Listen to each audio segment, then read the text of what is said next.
আমি এত পড়লাম কিন্তু আমার বিশেষটা হলো না। একটা রেজাল্ট 2-3 বছর পরে কেউ জিজ্ঞেস করে না যে দুইটা শ্রেণীর লোক মানবেতর জীবন যাপন করছে, এক রিকশাওয়ালা, দুই হচ্ছে ডাক্তার। অভিভাবকদের দৃষ্টিভঙ্গি পরিবর্তন খুব জরুরি। অভিনন্দন জানাচ্ছি, অনেক ধন্যবাদ আমাদের মধ্যে কষ্ট করে আসার জন্য।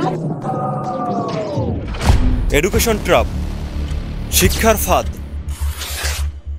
আজ এটা নিয়ে অল্প কিছু কথা বলবো। আমরা ছোটবেলা থেকেই শুনে আসছি ভালো করে পড়াশোনা করো, ভালো একটা চাকরি পাবে। দেখুন, নিঃসন্দেহে ঠিক যে পড়াশোনা অনেক গুরুত্বপূর্ণ, শিক্ষার আলো ছাড়া এগিয়ে যাওয়া কঠিন। তবে আজকের এই দ্রুত পরিবর্তনশীল দুনিয়ায় শুধু সার্টিফিকেটের পিছনে ছুটলে হবে না, আমাদের লক্ষ্যের পিছনে ছুটতে হবে, স্বপ্নের পিছনে ছুটতে হবে। আপনারা কি জানেন, আজকের বিশ্বের সবচেয়ে সফল উদ্যোক্তাদের অনেকেই বড় বড় ডিগ্রি না নিয়েও নিজেদের দক্ষতা, স্বপ্ন এবং সাহস দিয়ে বিশাল কিছু তৈরি করেছেন। কারণ তারা বিশ্বাস করেছেন যে ভালো কিছু করার জন্য শুধু বইয়ের পড়া মুখস্থ করা নয়, যে রবীন্দ্রনাথ ঠাকুরের দাদার বাপের নাম কি ছিল, কাজী নজরুল ইসলামের চুরুলিয়া গ্রামে বাড়ির পিছনের আম গাছটায় কয়টা আম ধরছিল, এগুলো জানার তো কোনো দরকার দেখতেছি না আমি। আজ থেকে নিজেকে একটা প্রশ্ন করুন যে আমি কি শুধু ভালো চাকরির জন্য পড়ছি, নাকি আমি এমন কিছু করব যেখানে অন্যরা চাকরি করবে। আমিও জানি যে আমাদের সবার সামর্থ্য সীমিত, কিন্তু স্বপ্ন দেখার জন্য তো কোনো দাম লাগে না, সাহসের জন্য তো কোনো টাকা লাগে না। কঠোর পরিশ্রম আর একটু পাগলামো থাকলে আমরা নিজেরাই নিজেদের জীবন বদলে দিতে পারি। তো এখন এই ব্যাপারটাকে একটু গভীরভাবে বলি। দেখুন, আপনি এই পৃথিবীতে একজন মানুষকেও দেখাতে পারবেন না যিনি লেখাপড়া দিয়ে সাকসেসফুল হয়েছেন। হ্যাঁ, আপনি একজন মানুষকেও দেখাতে পারবেন না।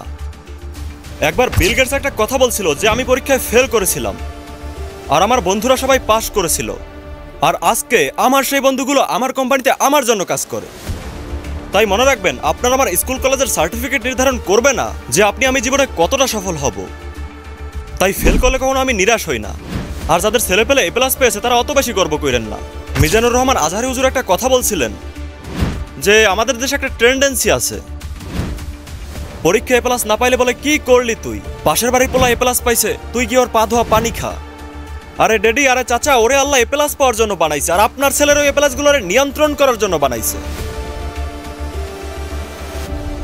আজকে যারা এ প্লাস পাবে, গোল্ডেন এ প্লাস পাবে, তাদের মধ্যে কিছু লোক বিদেশে যাবে, বিদেশে গিয়ে বড় বড় কোম্পানিতে জব করবে। হ্যাঁ, বড় বড় কোম্পানিতে জব, বড় বড় বিল্ডিং এর নকশা করবে, দামি দামি গাড়ির ডিজাইন করবে।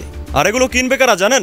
ব্যাক বেঞ্চার, পরীক্ষায় ফেল করা ব্যক্তি, ফিউচারে গিয়ে বিজনেসম্যান হয়েছে, তারা কিনবে এইসব। দেখুন, এর মানে আমি এটা বলছি না যে লেখাপড়া করার দরকার নেই। Education is most important in our life, but physics, chemistry, sine theta, cos theta, no brother and sister, no. তো সবশেষে আমি একটা কথাই বলবো, আমি যা কিছু করি না কেন জীবনে 5 ওয়াক্ত নামাজ পড়বো, ইসলামের বিধিবিধান মেনে চলবো এবং এই দুনিয়াতে বেঁচে থাকার জন্য ডিফারেন্ট কিছু চিন্তা করব, দেখবেন জীবনটা অনেক সুন্দর। ধন্যবাদ।